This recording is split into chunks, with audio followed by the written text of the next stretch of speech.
Oh, it's another day here at the Comeback Team Studios. And welcome to another episode of Interesting Times with Bek Lover, exclusively here on the Bek Lover Podcast.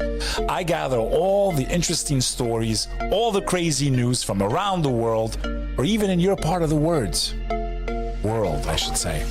Make sure you hit the subscribe button, and we're going to cover all the crazy stuff that's been going on. I got some really crazy stories to talk about today. I got some really funny stories to talk about today, and I got some really sad stories to talk about today. Besides the fact we might be going into World War III, so make sure you stay tuned here with your guy, your friend, Bek Lover. I'm going to jump right into this. There's so much I need to cover on this episode, and I don't want to waste time yapping for no reason, because people don't like people that yap too much. So here we go, my friends. Interesting times indeed, my friends. It was such a nice couple of days here in New York City. The weather was absolutely amazing yesterday and the day before. We actually hit almost 80 degrees. Yesterday it was like 73, 74, not a cloud in the sky, no wind. It was like a beautiful day in New York. And I was out there setting up my new show. I'm launching a comedy show also in a legendary location. So we'll be able to have fun, and I'll have all kinds of comics and famous people coming on that show. By the way, also check out all the episodes I've done already where I've interviewed some of the most amazing people in the world. In any event, the weather took a turn just like this, and it's cold outside and gray and ugly, and it was like we got teased. My last episode, I told you, don't worry. It looks like there's not going to be further escalation with Iran. But yesterday, Israel basically said, no, there's going to be a response. So we're not out of the woods yet for Armageddon. And I'll cover some of that today. World War III. I hope that this does not escalate. If it does, your children might be drafted to go fight in a foreign war for a country that really doesn't impact our lives. Like it shouldn't matter here in America. Like it really shouldn't. None of these wars have helped us. And are there double standards when it comes to evil acts that are committed by other religions, yet for some reason, Muslims are the only ones that are ever called the T word? And we're going to cover that today because there was a very notable bishop in Australia that was attacked publicly. It was on TikTok. And right away, they call them the T word. But meanwhile, when these types of acts happen to people of the Muslim faith, it seems like they never call the other religions the T word. You know, what they usually call Muslims starts with a T. Also, I have a just absurd story today. Like, what would you do for a loan? What's the craziest thing you would do for a loan? Not even for money that's being given to you. For a loan. I'm going to cover this story today. And I hope you find it interesting, because I think you will. Make sure you hit that sub button, and let's kind of get into it, because there's a lot, guys and girls. So my first story, I'm going to start with in Australia. Okay, you may have seen this bishop, Sydney Bishop. Can't even talk today, guys. I need to drink some water or something. Reuters reports stabbed Sydney Bishop is a TikTok star beloved by his community. Bishop MarMari Emmanuel, who was stabbed during a church service live stream from Sydney on Monday, is a social media star with followers around the world, but the bearded clergyman is also a divisive leader. Dressed in dark robes, clutching a large cross, and sporting a bushy gray beard under a black cowl, Emmanuel's sermons from the Assyrian Christ, the Good Shepherd Church, ranged from homilies on the Bible to fiery criticisms of the LGBT community. These types of things that we were using during the closing of the world. Also against Islam and President Joe Biden. I've seen his work. I've seen several of his videos go viral. You know, there's a lot of things I do agree with him on. There's some things I definitely don't agree with him on.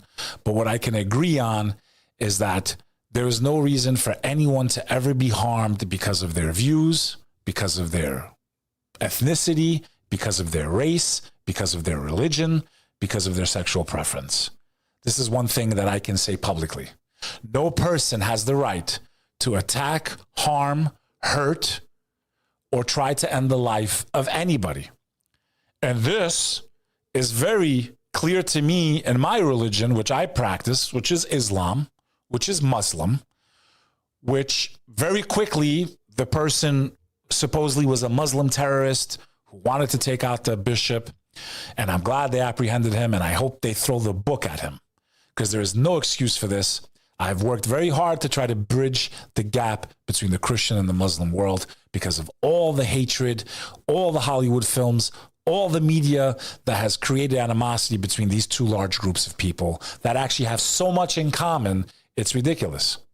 Like I said, I agree with a lot of what the bishop stands for. When it comes to the nuclear family, when it comes to all types of other stuff, I agree with a lot of what he has to say. I may not agree with his approach, but in any event, I never took offense as a Muslim when he was preaching against the Prophet Muhammad. There's many videos of him talking about the Prophet, peace be upon him, going viral. Never once got offended, never felt the urge to do anything bad to this person. What I have a problem with, though, is why is there a double standard when these same types of acts happen to someone in the Muslim community? The person that's perpetrating the crime is never called a Christian terrorist or a Jewish terrorist or a Hindu terrorist. You know, for example, like this 6-year-old boy who died a few months ago back in October, right when the war was flaring up in the Middle East. His landlord knocked on his door, told him and his mom, "Oh, you guys are Muslims," and started stabbing them. Clearly a hate crime. Clearly, could have been called a Christian terrorist, right? But the media will never do that. They will never call him a Christian terrorist. That terminology is only reserved for mentally deranged people who happen to have heritage from either the Middle East or Muslim, because even when their hate crime is crystal clear, the media still will never call them a Christian terrorist. And I don't believe a Christian terrorist even exists, or a Muslim terrorist. You cannot be a Christian or a Muslim and commit these types of acts. The word Christian terrorist is a contradiction. The word Muslim terrorist is a contradiction. You cannot be a follower of the Prophet Muhammad and take innocent life. You cannot be a follower of Jesus Christ and take innocent life. But why is it that that term is only reserved for people in the Muslim world? I'll give you another example. This guy, like I said, took out the 6-year-old. How about in New Zealand a few years back, where you had 51 Muslims peacefully praying in New Zealand? They were executed. We all saw those videos where he was pumping their bodies full of bullets. Their bodies were going up and down. And he was greeted with, "Hello, brother, welcome." And he opened fire on these people. He left a massive manifesto. He was definitely a Christian extremist. It was in his manifesto. He drew crosses on his rifles. He wanted to get rid of the Muslim problem. They never once called him a Christian terrorist. Ever. Not once. In such a horrific shooting that has still scarred New Zealand, in Christchurch, if you remember. This shooting that happened, took out 51 people, 40 attempted. Okay? And this guy was never called that term because only Muslims are terrorists. This piece of shit who did it in the name of Christianity, which, again, as a Muslim, I know that's not what Christianity teaches my Christian brothers and sisters. So why is it so many of you are full of hatred and bigotry, and you've been preconditioned, and you've had double standards against 2 billion people from every Hollywood film for the last 50 years, yet you don't trust the media with anything else, but when it comes to these types of stories, you trust them. You guys are fucking clowns. This is where I disagree with the right. When people go, "Oh, are you on the right?" No, I'm not on the fucking right. I'm not on the left. I'm on what is human morals, decency, and truth. The truth of the matter is, Islamophobia is at an all-time high. 25 years of war and invading countries on false pretenses like fucking bombing Iraq into smithereens with weapons of mass destruction that never fucking existed, never were found. Millions of Iraqis lost their lives. If that's not terrorism, I don't know what is. But why is it that that term is only used for the Muslim community, when the same types of acts, even worse, this was an attempted stabbing. This guy massacres 51 Muslims, never called a Christian terrorist. This is hypocrisy. This is contradictions. This is Islamophobia. This is manipulation. This is created to create tensions between these communities. And that is what I'm fighting against. We are not enemies. We all supposedly believe in God. The 10 Commandments are crystal clear, even if you're an idiot, because most of you never read your Bible or your Quran. Thou shalt not kill. Period. Regardless of what comes out of someone's mouth. They can insult your prophet, peace be upon him. God's going to deal with that. That's not your problem to deal with. God's going to take care of Jesus too. I promise you. If someone insults him, okay, you don't have to take that into your hands. But these double standards have gone on for long enough. And I think the world is finally waking up. I know the youth is all around the world. And this conflict in the Middle East has really brought it to the surface. And I want to address it. Enough is enough. Muslims are 2 billion people. They're Asian, they're black, they're white. They come in all shapes and colors. They're not going to blow you up out of your fucking house. Okay? You have rotten apples in every community just like this one. He's no more Christian than Osama bin Laden was a Muslim. Period. So why is it when these mentally ill people do something, they're called mentally ill or, it's a hate crime, but they refuse to use the same terminology they use for Muslims, supposedly. And again, they're not Muslims. You can't kill innocent people and call yourself a Muslim under any condition. You cannot take your life in Islam under any condition. Even if you're surrounded by the enemy, you will go to hell forever in that religion. People want to misquote bullshit, misquote books, misquote sayings, and they have no idea what they're talking about. And ignorance is the problem, and ignorance is what has always breeded hatred, racism. It's what led to slavery and enslavement. It's these stereotypes that lead to this type of behavior and eventually conflict. That's what we're fighting against. That's what my work is about. Okay? As someone who lost his family, and I've said this on many podcasts, my family was massacred by Orthodox Christians. Like the bishop is Orthodox, right? They were massacred by Orthodox Serbian soldiers. There's videos of these soldiers being blessed by Orthodox monks before they went into Kosovo, before they went into Bosnia, and massacred hundreds of thousands of people. I never once called them Christian terrorists. I never once blamed Christianity. I never once blamed the teachings of Jesus Christ and the Holy Bible. Not once. I just wish I could get the same respect for my faith, because I know Christianity doesn't teach you to line up unarmed men and boys and massacre them. I know Christianity doesn't teach that. So does that mean that what they did was Christian terrorism? My point is, if you're going to use the terminology for one religion, use it for all of them. Be fair. That's all. Moving on now. This is a freaking bizarre story. This woman in Brazil, reported by the New York Post, brazenly wheels elderly man's corpse into a bank to co-sign a loan for her. Uncle, are you listening? Her uncle's dead. She wants a loan so bad before they figure it out, she wheels his dead body into the bank. Okay? You can't make this up. This is video footage from the bank of her grabbing her dead uncle's hand, okay, and making him sign to take out a loan. My man's dead. Now, I'm sure he doesn't mind. And to be honest with you, I just wonder how desperate she was. Like, before we judge these people, man, I know it's crazy and it's kind of funny and it's silly, but you must be pretty desperate to do something like that. Or you just have no character, no morals. Now, she doesn't really, really need the money, and there's a lot of people that are poor in Brazil. So, like, we can't judge her, man. But it's just crazy, So, for $3,400, it's a lot of money in Brazil, she wheels in her dead uncle. You can't make this stuff up. It says here that a Brazilian woman reportedly wheeled the corpse of an elderly man into Rio de Janeiro bank Tuesday to try to get him to co-sign on a loan. Technically, he wasn't co-signing because she was co-signing with his co-signing, because she had to grab, it was like Weekend at Bernie's at the bank. Literally. This was like a Brazilian Weekend at Bernie's. She literally had to grab his hand and make it look like he was co-signing. She was co-signing her own co-sign. The poor bastard, they won't even let him go. The wild footage, which first aired by TV Global, Brazil's largest broadcaster, captured Nunes talking to the dead man, whom she addressed as her uncle, and asking him to sign financial documents that would allow her to take out $3,400 loan. Uncle, are you listening? You need to sign the loan contract. If you don't sign, there's no way, because I can't sign it for you. Wow. Again, I don't want to judge her. We don't know what she's going through in her personal life, but that's just crazy.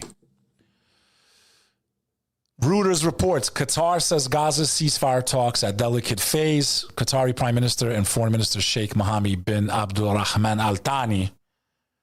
Yo, I love you guys in the Middle East, man, but you got to make these names a little easier. I thought my name, Albanian name, was hard. Man, you guys got some names, man. And if you don't even know how to pronounce like Arabic words, I kind of do a little bit because I can pray in Arabic a little bit, but you guys got to work on these names a little bit, man. It's too long. Said on Wednesday, talks on Gaza's ceasefire and release of hostages are at a delicate phase. We are trying as much as possible to address this stumbling block.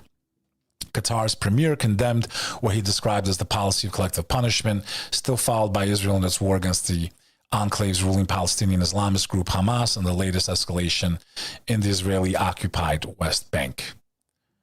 So, no peace in sight in that conflict. The Times of Israel reports, after meeting Herzog, UK's Cameron says it's clear Israel will respond to Iran's attack. British FM hopes retaliation will not further escalate tensions, calls for G7 countries to sanction Iran. Visiting German FM says all parties must act prudently and responsibly. It's clear that the Israelis are making a decision to act, Cameron said. Now, I want to remind you, Israel struck a sovereign embassy in a sovereign nation of Syria. So Israel is not responding. Israel acted first, took out some of their government officials, hit their embassy in another nation, and Iran responded because that's an act of war. And now Israel wants to counter-respond. So sometimes these headlines make it look like they didn't know. No, Israel hit them, and now they're hitting them, and now they want to hit them back. Just to give you the timeline there. All of us don't want this thing to escalate. I don't want American boots and American lives at risk. We fought enough wars over the last 25 years that have benefited us. We are in debt to our eyeballs. We give billions of dollars to Israel anyway. What do they need us for? Like, enough's enough already. CNN reports at least 13 killed, including 7 children, after strike on Gaza's Al-Maghazi refugee camp. At least 13 people were killed, including 7 children, and more than 25 injured after a strike targeted a refugee camp in central Gaza, according to the Al-Aqsa Martyrs Hospital officials. Graphic video obtained by CNN from eyewitnesses shows several casualties scattered on the floor, and yet another strike, and more than half are children. They've reached almost 20,000, up to some estimates of 20,000 children that have died as a result of Israel's response to October 7th. Now, Israel reporting, Jerusalem Post, 14 IDF soldiers, 4 civilians wounded by Hezbollah drones. Okay, Hezbollah's in Lebanon. The village is less than 3 kilometers from the Lebanese village from which the anti-tank missiles and drones were launched, likely part of why most of the attacks got past Israel's warning systems, as well as its air defense systems through the IDF was still probing the issue. So they have some wounded. Speaker Johnson is moving forward with foreign aid bills despite the threat to oust him, NPR reports. Is moving forward with a plan to vote on separate bills to provide assistance to Ukraine because they need more, trillions and trillions of dollars. Israel and U.S. allies in the Indo-Pacific, despite growing criticism from within his conference and the looming threat of being ousted from his post. The plan is to introduce the 3 individual foreign aid bills, a 4th bill placing sanctions on Russia, China, and Iran, and a 5th bill including border security measures, Johnson said in a message to House Republicans Wednesday. You know, these sanctions are becoming weaker and weaker from us because we don't make anything anymore. Most of the stuff's made in countries that are friendly to Russia, so how much are those sanctions really going to hurt them? Everything's made in China. The UAE had some interesting weather over the weekend. Cleanup begins after at least 1 dead in heavy UAE rains. As you can see here, there was videos. They can't handle that type of rainfall. The airport, actually, there was videos of like private, airplanes taking off, but the country is completely flooded and a lot of damage there. So Speedy recovery, UAE. UK lawmakers back landmark bill to gradually phase out smoking for good. The British government's plan for a landmark smoking ban that aims to stop young people from ever smoking cleared its first hurdle in Parliament on Tuesday, despite vocal opposition from within Prime Minister Rishi Sunak's Conservative Party. The bill, a key policy announced by Sunak last year, would make it illegal to sell tobacco products to anyone born after January 1st, 2009. If passed, the bill will give Britain some of the toughest anti-smoking measures in the world. Authorities say it will create modern Britain's first smoke-free generation. Under the tobacco and vape bills, children turning 15 this year or younger will never be legally sold tobacco. Once implemented, officials are aiming for 2027. The legal age of sale that people in England can buy cigarettes will be raised by 1 year every year until it's eventually illegal for the whole population. All right, so they're going for the gusto here. You want to smoke a Churchill cigar? You want to smoke a cigarette or a vape? They're telling you in the UK pretty much, game over soon. I wonder what that's going to do to fill up more stock and tobacco stocks if this catches fire and spreads to more Western nations. What do you think? Do you think they have the right to ban people from smoking? Now, I understand banning them from locations like restaurants and public areas. I think it's insane that we used to smoke on airplanes as a kid. I remember as a kid smelling the fucking cigarettes in the back rows and just, you know, there wasn't a big deal. That's what we knew. People smoking in cars and on trains and planes and automobiles. However, you know, I don't know. This might be overstepping a little bit. Some people want to smoke cigarettes. People eat fucking too much ice cream, you know, and they get cancer. So I don't know. Copenhagen stock exchange fire. Spire collapses as historic Borsen engulfed in flames. This is reported by Reuters. A fire that ripped through Copenhagen's old stock exchange, one of the Danish capital's most famous landmarks, was brought under control on Tuesday. And that's just heartbreaking whenever a country loses a landmark like that. It reminds me kind of like when Notre Dame caught fire in Paris. That was devastating to me. The Independent reports Russian soldier death toll hits 50,000 in Putin's meat grinder war with Ukraine. More than 50,000 Russian soldiers have been killed in Ukraine since the Kremlin invaded its neighbor more than 2 years ago. The number of deaths was nearly 25% higher last year than in the first 12 months of the war. According to the BBC, the broadcaster used Graves' open source information from official reports, newspapers, and social media to confirm the deaths. Some 27,300 Russian soldiers died in the second year of the conflict as Moscow pursued its so-called meat grinder strategy of sending waves of cannon fodder troops to the front line to try to wear down Ukrainian forces and expose their locations.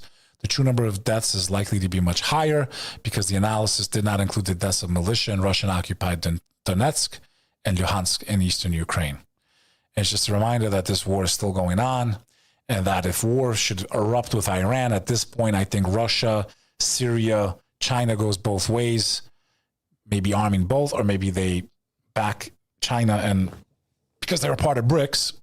So America, wake up. We're in trouble. Ukraine war, 17 dead in Russian missile strike on Chernihiv. More than 60, including 3 children, were injured in the attack, which hit an 8-story building in a densely populated area. The attack came hours after a report of Ukrainian strike on a Russian military airfield in occupied Crimea. Details have yet to be confirmed, although local social media channels shared video of an apparent fire on the airfield at Dazkanoy in northern Crimea. And that's today. So just so you can see the regions here, for those of you that are watching, this area is close to Belarus, deep into the Ukraine, but not that far from the Russian border. Magnitude 6.6 earthquake strikes off Shikoku, that's in Japan. No tsunami warnings yet, but they have tons of earthquakes there all the time.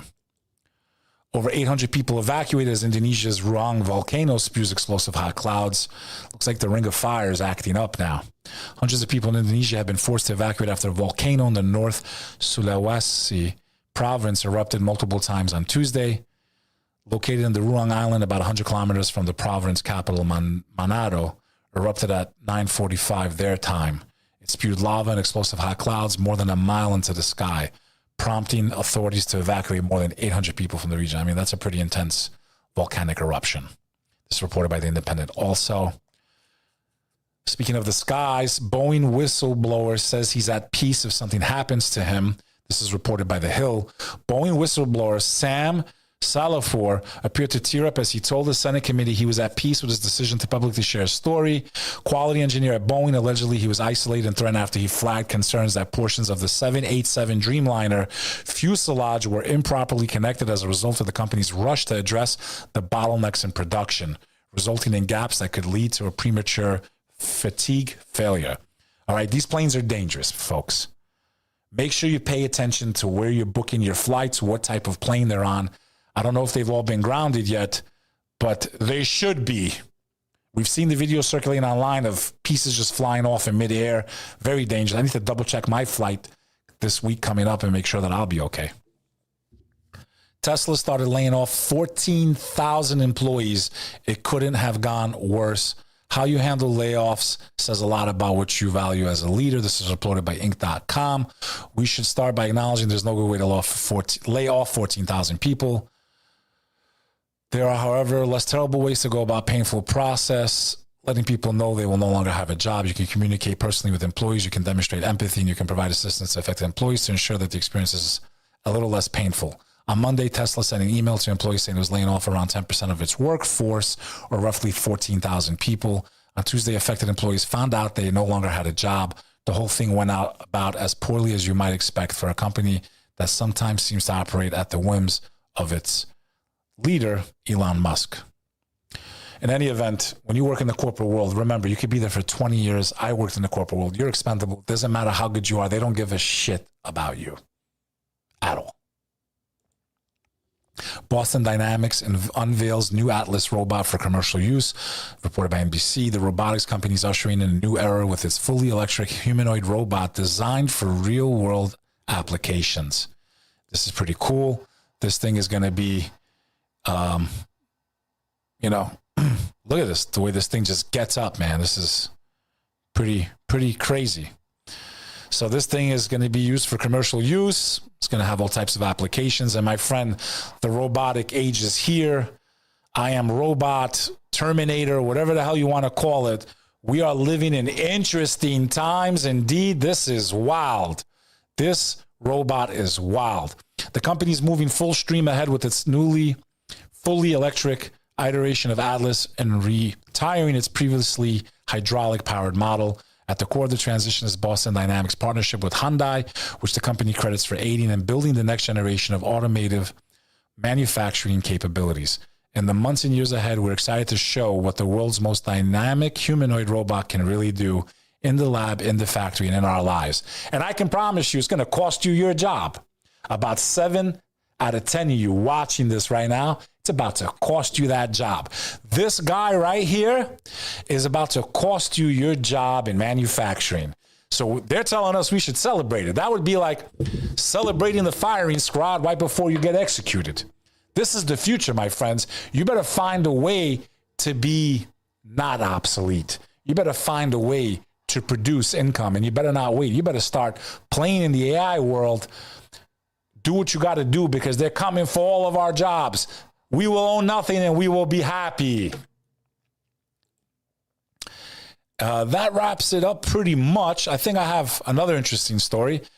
This is sports. The NBA bans Raptors' John Tay Porter for gambling violations, has been banned from the league after an investigation revealed he had disclosed confidential information to bettors, limited his participation in at least one game while he was with the Raptors, and bet on NBA games while playing in the G League.